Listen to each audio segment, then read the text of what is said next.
Good morning and welcome. This is Global View on ABN.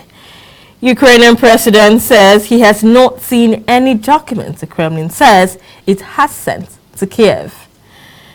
And Brazil is discussing oil output boost with US amid Ukraine crisis. And from the African continent, UN says Mali is preventing access to killing sites. And from the Asian continent, Taiwan is part of China, Beijing tells the US. Now these and other reports will be coming your way in just a moment. My name is Ama Marcus. Do stay with us. Security is defined as a state of being free from danger or threat. It is designed for dependability, safety, and reliability. Security is freedom from our resilience against potential harm caused by others. In other words, national security is very necessary if we want to be protected from imminent danger in Nigeria. Every right-thinking Nigerian should be saddened that from the north to the south, from east to west, insecurity heightened in the form of Boko Haram, herdsmen, militants, banditry, kidnapping, murder, and assassination by unknown gunmen. Therefore, it is imminent that all hands must be on deck to complement the efforts of the federal and state government to tackle these monsters. The religious, political, traditional, and community leaders, men, women, youth must be alert to rise up to assist our security agencies to make Nigeria safe again. We should not abandon security work to the police and other security agencies alone. According to Jane Addams, the good we secure for ourselves is precarious and uncertain until it is secured for all of us and incorporated into our common life. Report all suspicious elements around your neighborhood to security agencies, for injury to one is injury to all.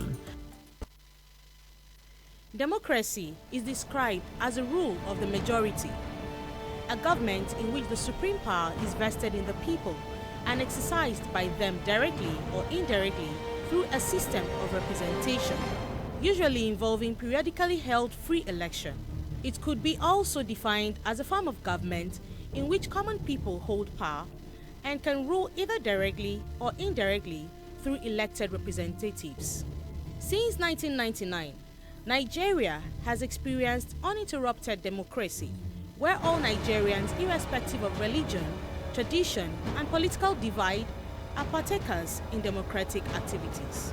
Democracy is a demonstration of inclusion, which is described as a state of being valued, respected, and supported. It's about focusing on the needs of every individual and ensuring the right conditions are in place for each person to achieve his or her objective and potential. Inclusive democracy is seen not simply as utopia, but perhaps as the only way out of the crisis, based on the equal distribution of power at all levels. A political system that fails to allow adequate space for inclusive politics would not have enough claim to democracy.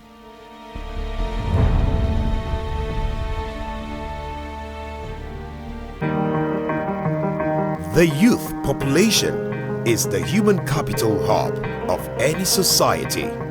A youth is someone in the prime time between 15 to 35 years. Youthfulness is characterized by vibrancy, energy, and curiosity that is needed to create social development. The level of youth development reveals the quality of preparation the society is making for the future. No matter the number of natural resources a nation has, it will remain wretched without harnessing its youth resources. Therefore, youth empowerment is considered among major factors that determine the development of a country. According to Muhammadu Buhari, youths must see themselves as the greatest asset the country has and remain resilient no matter what the situation in the country may be. Nigerian youths should shun cultism, banditry, kidnapping, drug addiction, rape, and other negative vices to reposition themselves as vanguard for positive change across the world. Our most potent ambassadors are young Nigerians who are breaking new grounds and winning laurels in diverse fields of endeavors. Nigerian youth must prove that truly they are leaders of tomorrow.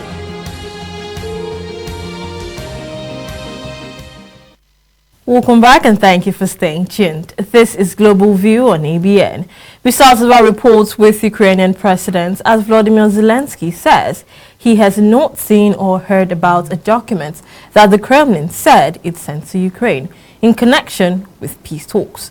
Now earlier, the Kremlin spokesperson Dmitry Peskov said Moscow was awaiting a response after it handed a document to the Ukrainian side. And still on Ukraine, senior Ukrainian negotiators offered to hold special talks with Russia in Mariupol without conditions in a bid to evacuate troops and civilians from the besieged port city. Negotiator Mikhailo Podolak tweeted that the talks could be one-on-one, two-on-two, to save the guys, the far-right Azov battalion military, civilians, children, the living and the wounded. Ukraine accused Russian forces of failing to observe a local ceasefire agreement long enough to allow large numbers of women, children and elderly people to flee the city, which has been largely pounded to rubble by the Russian forces. The remaining fighters holed up in a vast steelworks have ignored previous ultimatums by Russia to surrender and made clear their stance has not changed. David Ankarma, a second negotiator, said in an online post he and Podolak were in constant contact with Ukrainian forces in the city. And in Russia, Russian Foreign Minister Sergei Lavrov told the Turkish counterparts in a phone call that the outcome of talks with Ukraine completely depended on Kiev's readiness to take into account Russia's demands. The Russian ministry also said Lavrov and Kasugu discussed the situation in Ukraine's port of Mariupol and possible measures aimed to provide safety to civilians, including from foreign cities. Ramzan Kadyrov, the head of Russia's Republic of Chechnya, said Russian forces could be in complete control of the Azovstal steel plant in Mariupol. Now, he said in an audio message posted online that before lunchtime or after lunch, Azovstal would be completely under the control of forces in the Russian Federation. Chechen forces have been fighting in Ukraine as part of Russia's military operation. Into the U.S. President Joe Biden would deliver an update on the Russian invasion of Ukraine as he works to complete his arms package for the military. Now, Biden is to address the Americans from the White House Roosevelt Room.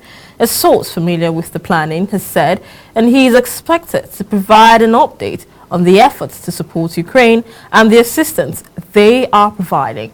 The new arms package is likely to be roughly the same size as the $800 million announced last week, but details were still being worked out, another U.S. official has reported. Now, Biden had convened U.S. military leaders in an annual White House gathering that took on special significance as the war enters a risky new phase. Opening the meeting, Biden touted the toughness of the Ukrainian military and said that NATO's unity had shocked Russian President Vladimir Putin. Russia says it launched what it calls a special military operation on February 24th to demilitarize and denazify Ukraine. Kiev and its Western allies reject that as a false pretext. And still in the U.S., a senior U.S. defense official says the United States military has started training a small number of Ukrainian troops on using the howitzer artillery, adding that the training was being conducted outside of Ukraine and would take about a week. Last week, U.S. President Joe Biden announced an additional $800 million in military assistance to Ukraine, expanding the aid to include heavy artillery ahead of a wider Russian assault expected in eastern Ukraine. Until the international organization, the G7 finance ministers said they have provided and pledged together with the international community additional support to Ukraine, exceeding $24 billion for 2022 and beyond, adding that they were prepared to do more as needed. In a statement, the ministers said they regretted Russia's participation in international forums, including the G20, International Monetary Fund, and World Bank meetings this week. And top officials from Britain, the United States, and Canada walked out on Russia's representatives at the Group of 20 meeting yesterday, and many members spoke to condemn Moscow's war in Ukraine, exposing deep diversions in the bloc of major economies. Indonesian finance minister, who chaired the meeting of G20 finance officials in Washington, acknowledged the body faced unprecedented challenges, but called for cooperation to overcome the headwinds slowing the global growth. The G20 includes Western countries that have accused Moscow of war crimes in Ukraine, as well as China, India, Indonesia, and South Africa, who have not joined the Western-led sanctions against Russia over the conflict. Indawati also said many countries spoke out against the war at the meeting, although she did not identify them. U.S. Treasury Secretary Janet Yellen told attendees she strongly disapproved of the senior Russian officials' presence at the meeting before she walked out, according to sources familiar with the case. And still in the U.S. Treasury Secretary Janet Yellen and European Central Bank President Christine Lagarde expressed their displeasure at the in-person participation of the top Russian official in Wednesday's meeting of G20 finance officials. Now, a source familiar with the meeting says Yellen said she disapproved of Russia's presence at the meeting, while Lagarde urged the official Deputy Finance Minister to convey the Russian leaders a clear message to end the war in Ukraine. A second source confirmed fiscal participation by the Russian minister. The United States has called for Russia to be excluded from the group of 20 major economies. And away from Brad's British Prime Minister Boris Johnson said any peace talks with Ukraine are likely to fail, as he compared holding talks with President Vladimir Putin to negotiating with a crocodile. Johnson said dealing with Putin is like a crocodile, and I quote, like a crocodile when it got to your leg in its jaws. And it said it was vital that the West continues arming Ukraine. Prime Minister was speaking as he headed to India, where he will encourage his counterpart Narendra Modi to end its neutrality over the war in Ukraine. Now, he played down the likelihood that India would end its long-standing ties with Russia. Johnson said the world leaders, including U.S. President Joe Biden, agreed on a call this week that they would continue to supply Ukraine with weapons, including artillery, as Russia intensifies its attacks on eastern Ukraine. Ukraine and Russia have not held face-to-face peace talks since March 29th, and the atmosphere has been sourced over Russia's allegation that Russia carried out atrocities in the town of Bausha near Kiev. Now, Moscow has denied these claims. And over to the UN Refugee Agency says the number of people fleeing Ukraine to escape Russia's invasion of Ukraine has passed 5 million in Europe's worst refugee crisis since the end of World War II.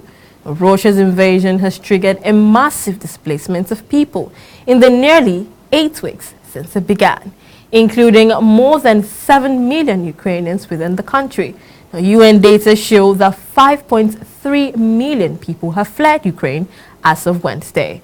Now, Russia launched what it calls a special military operation on the 24th of February, saying its aim was to demilitarize and denazify its southern neighbor. Now, Kiev and the Western allies reject that as a false pretext for an unprovoked land grab. Now, most refugees have crossed to the European Union through the border points in Poland, Slovakia, Hungary and Romania, where volunteers and governments have scrambled to help those arriving, now mostly women and children, find jobs, accommodation and provide them with support. Now at this time we move over to the UN press briefing by Stephen Durack, spokesperson for the UN Secretary General. We take a listen. We sincerely apologize and move on to more reports. And in Brazil, Brazilian Energy Minister Benito Alqueira says Washington and Brazil have discussed the South American nation's role in keeping a lead on global crude prices since Russia's invasion of Ukraine. Now Brazil, with the current output of around 3 million barrels of oil per day, has been increasing production for years and is aiming for a 10% increase to 3.3 million barrels per day in 2022. Now asked if the United States has reached out to talk about potential production increases, now he said the two countries are cooperating. Now his comment underlined the breadth of Biden's administration diplomatic campaign to find alternatives to Russia's crude. However, he said in a dramatic short-term boost would logically be difficult. And in other reports coming to you from Europe, Britain's Queen Elizabeth is being honored with a Barbie doll in her likeness to mark her Platinum Jubilee this year. Toy maker Mattel says it was commemorating the monarch's 70 years on the throne with a tribute collection Barbie doll. Dressed in an ivory gown with a blue sash adorned with miniature medallions and ribbons, the figure has a tiara based on one Elizabeth wore on her wedding day. Elizabeth, who turns 96, ascended the throne at the death of her father, King George VI, on February 6, 1952. Now, she is the longest ruling monarch in British history. The doll will be sold in London stores Harrods, Selfridge and Hamleys ahead of official Platinum Jubilee celebration in early June. And over to the UK, Britain's Boris Johnson says he would seek to be re-elected as Prime Minister at next election and could not think of any consequences or circumstances with which he would resign. Now, the opposition parties and some of Johnson's own conservative lawmakers have said the Prime Minister must go after police fined him for breaking his own stringent coronavirus lockdown rules. Johnson apologized to Parliament on Tuesday, saying he did not know a gathering in his Downing Street office to celebrate his birthday had been against the rules. Opponents say he repeatedly lied to Parliament last year when he said all guidelines had been followed. The Prime Minister flew to India on Wednesday for a 2-day visit. And asked by reporters on the plane whether he will fight the next election, he replied, "Of course." You're still watching Global View on ABN, and those are all the reports we have for you from Europe. We take a quick break, and when we return, more developments and reports will come your way. Stay with us. What is the meaning of this? Why are you raising a fist? Why are you making me the victim of your desires and your lust? When's my no gonna be no? When's my stop gonna mean stop? When you gonna respect my right to live and make a choice? It is enough. Don't you take my voice, my dear.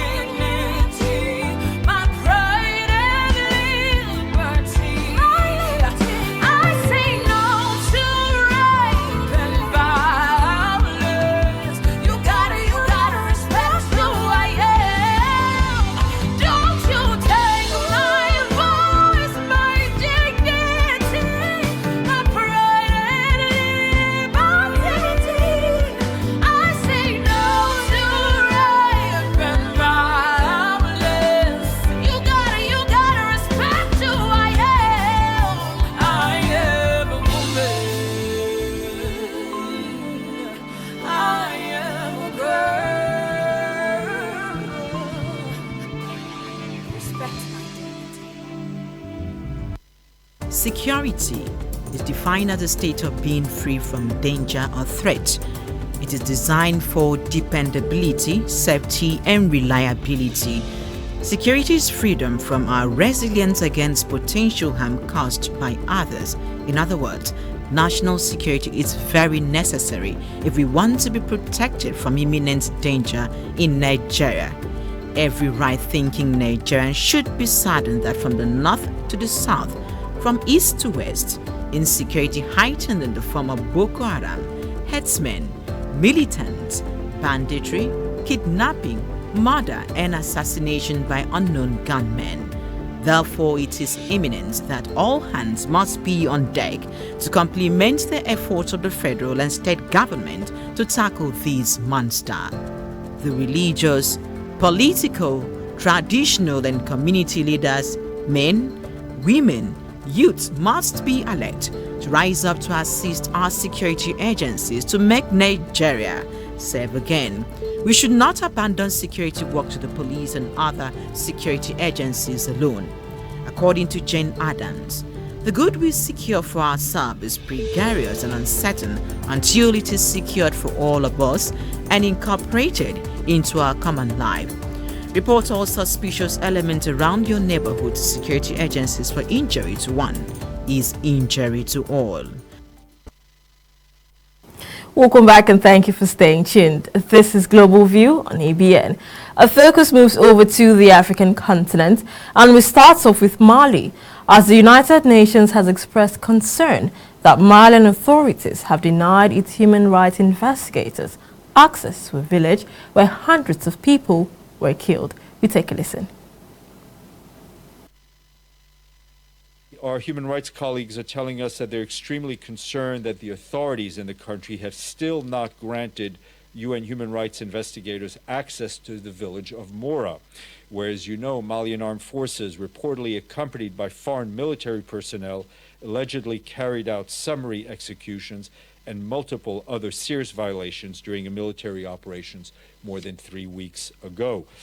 Our colleagues tell us that the exact death toll is still unclear. The Malian army has acknowledged that it killed 203 fighters from a, quote, armed terrorist groups and arrested 51 people in what they say was a large-scale military operation in the area. Our Office for Human Rights says preliminary information suggests the majority of victims were actually civilians. UN Human Rights Office notes that the Malian transitional authorities have opened an investigation of their own into the incidents, but they call on the transitional authorities to ensure that investigation is timely, thorough, independent, and impartial, stressing the need for them to provide prompt, safe, and unhindered access to the area to the UN mission's own investigators. The UN Human Rights Office adds that an independent, on-the-ground investigation is critical and that time is of the essence to ensure accountability and prompt and effective justice for the victims. Now, Malian troops and their Russian collaborators are accused of carrying out a massacre of civilians during an operations against militants last month. At least 300 people are believed to have been executed during the 27th to 31st of March raid in the village of Mara, which is in Mali's central Mopti region. The killings sparked called by the Human Rights Watch, the US, the European Union, and the United Nations for an independent investigation into the matter. The Malian army insists that those killed were jihadist fighters, and the allegations of a massacre is an attempt to tarnish its image. And over in Liberia, Liberia's health ministry has confirmed an outbreak of measles affecting 14 of the 15 counties in the country. Now, Chief Medical Officer Francis Kete said there were reports of death in the wake of the outbreak, but he was not sure if they were all measles related. Now, he told the radio program that the outbreak was a result of low immunization rates. He said many patients stopped taking their children for vaccination since the outbreak of the COVID-19 pandemic. Over to Ethiopia, officials say at least 20 people have been killed and 50 others wounded in clashes in Ethiopia's Amhara region. Different sides have blamed each other for the violence. Amhara officials say the Oromo Liberation, OLA, the rebel group, was behind the violence, while Oromo officials blame Amhara militants known as Fano. Now, neither group has yet commented. Now, more than 5,000 people were also displaced in the violence that lasted for several days.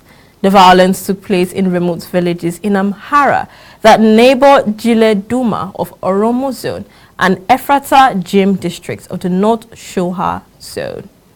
And over to South Africa, the African Union has donated $150,000 towards relief efforts following the devastating floods in South Africa's KwaZulu-Natal province. Now, more than 440 people died in the floods which swept through the province last week.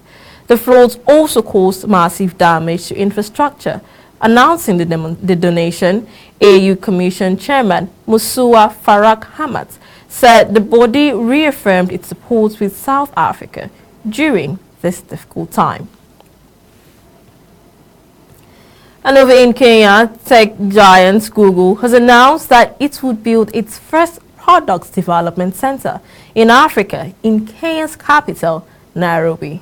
In 2018, the company announced a $1 billion investment plan for Africa to capitalize on the growing number of internet users in the continent. Nitin Jara, the managing director for Google in Africa, says by 2030, Africa will have 800 million internet users, and Google is committed to accelerating Africa's digital transformation through enabling human capital. Earlier this year, payments technology firm Visa and computer software giant Microsoft also opened innovative hubs in Nairobi. The center will see job opportunities for software engineers, researchers, and designers. And over in Sudan, a racist insult broadcast live on Sudanese television during a high-profile trial, including ex-President Omar al-Bashir, has triggered an outcry against racism that continues to permeate the Sudanese society 3 years after the longtime leader was ousted. Bashir's defense teams were chatting among themselves in the courtroom in the capital, Khartoum, and did not realize that their microphones were still on. Now, one of them was heard saying, and I quote, the slave with his ugly nose irritates me. Now, the Arabic word for slave is abd, and it's often used in Sudan to refer to people whose perceived roots are thought to be African instead of Arab, and it is a derogatory term used to describe black people. Now, the comments about 3 hours into the hearing had nothing to do with the trial being aired on Sudan TV and YouTube and Facebook pages of the Sudan news agency, SUNA. The men were discussing renowned journalist Lukman Ahmed, who had just been sacked by a director of the state-owned broadcaster. And over to Nigeria, a Nigerian man is riding a motorbike from London to Lagos to raise funds for charity. Kunle Adejanu tweeted that the 12,000 kilometers ride was expected to last for 25 days, taking him through France, Spain, Gibraltar, Morocco, Western Sahara, Mauritania, Guinea, the Gambia, Mali, Ivory Coast, Ghana, Togo, and Benin before he crosses into Nigeria. Mr. Adenaju said the money he raised would be spent on health, water, and sanitation projects. Now, he would give 10% match grant for every donation. Now, Twitter, Christopher D. wished Mr. Denaju a safe ride, saying he had skipped an opportunity to ride from London to Cape Town 2 years ago because he was scared.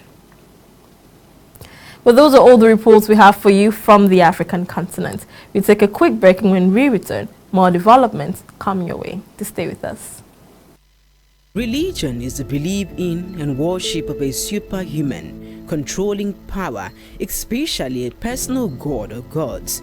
It's also developed in faith, belief, divinity, worship, creed, teaching, doctrine, and theology. The major 5 religions in the world are Judaism, Christianity, Islam, Hinduism, and Buddhism. All those relating to them regard as holy, sacred, absolute spiritual, divine, or worthy of special reference. Religion helps to create an ethical framework and also a regular for values in day-to-day life. In Nigeria, we have the Christian and Muslim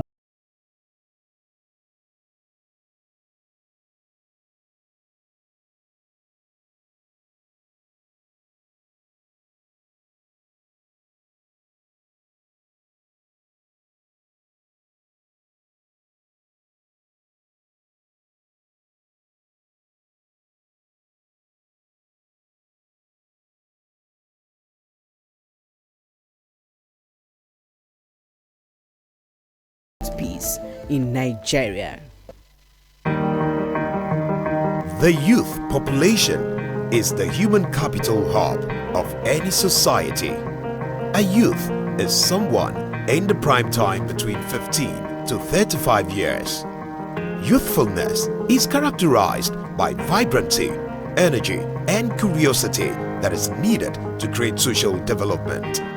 The level of youth development reveals the quality of preparation the society is making for the future. No matter the number of natural resources a nation has, it will remain wretched without harnessing its youth resources. Therefore, youth empowerment is considered among major factors that determine the development of a country. According to Muhammadu Buhari, youths must see themselves as the greatest asset the country has and remain resilient no matter what the situation in the country may be. Nigerian youths should shun cultism, banditry, kidnapping, drug addiction, rape, and other negative vices to reposition themselves as vanguard for positive change across the world. Our most potent ambassadors are young Nigerians who are breaking new grounds and winning laurels in diverse fields of endeavors. Nigerian youths must prove that truly they are leaders of tomorrow.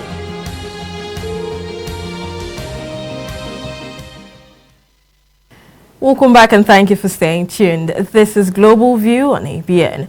Our focus moves over to the Asian continent and we start off with Taiwan. As Defense Minister Wei Feng says, Taiwan is a part of China and no one can change that. Now, this was during a rare phone call between U.S. Defense Secretary Lloyd Austin, according to a statement from Beijing. And in China, Chinese President Xi Jinping reiterated China's opposition to unilateral sanctions and a long-arm jurisdiction in a speech without directly mentioning the West's punitive actions against Russia for its invasion of Ukraine. Now, China has repeatedly criticized Western sanctions, including those against Russia, but it has also been careful not to provide assistance to Moscow that could lead to sanctions being imposed on Beijing. Delivering a video speech in an annual Bahu Forum for Asia gathering on the southern Chinese island of Hainan, Xi warned that the economic decoupling and pressure tactics such as severing supply chains would not work. Now, Russia has insisted that Western governments respected a 1999 agreement based on the principle of indivisible security, that no country can strengthen its own security at the expense of others. Now, China and Russia have grown increasingly close, and China has refused to condemn Russia's invasion of Ukraine, which Moscow calls a special operation. Now, China has blamed the Ukraine crisis on NATO's eastward expansion.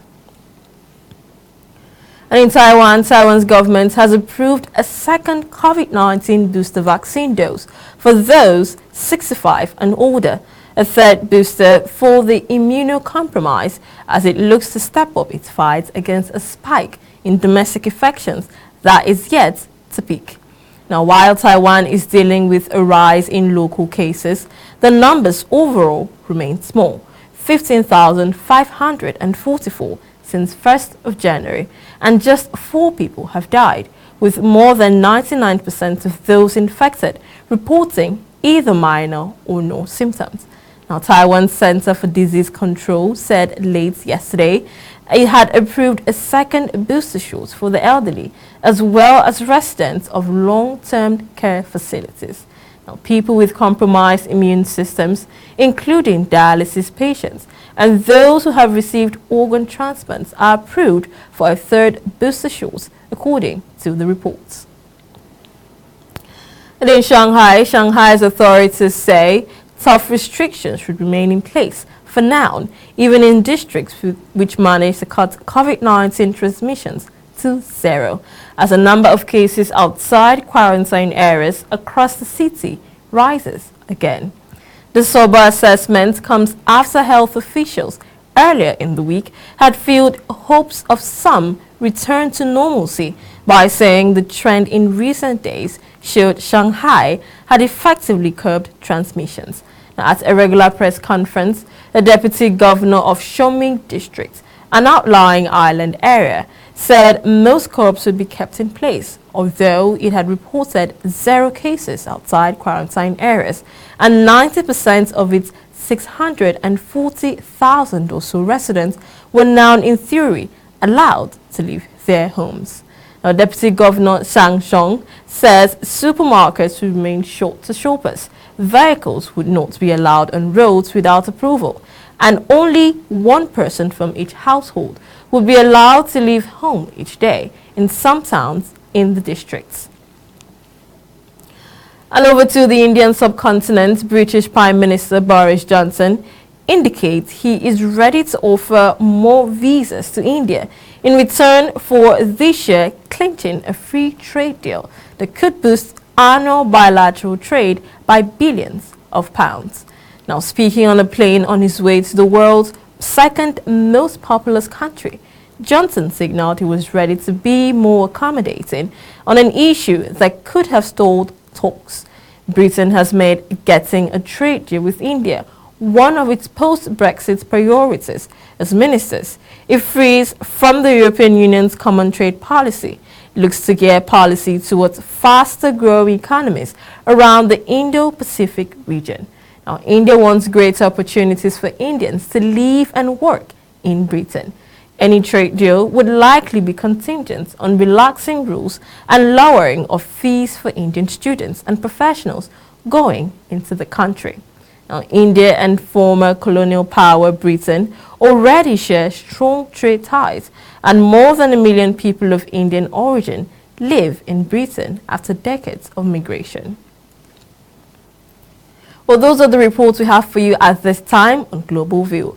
Join us at 6 p.m. for more reports and developments around the world. Watch us live on www.abn.ng/live or on StarTimes channel 140. Follow us on social media at Advocate Broadcasting Network. Thank you for watching. My name is Ama Marcus. Good morning.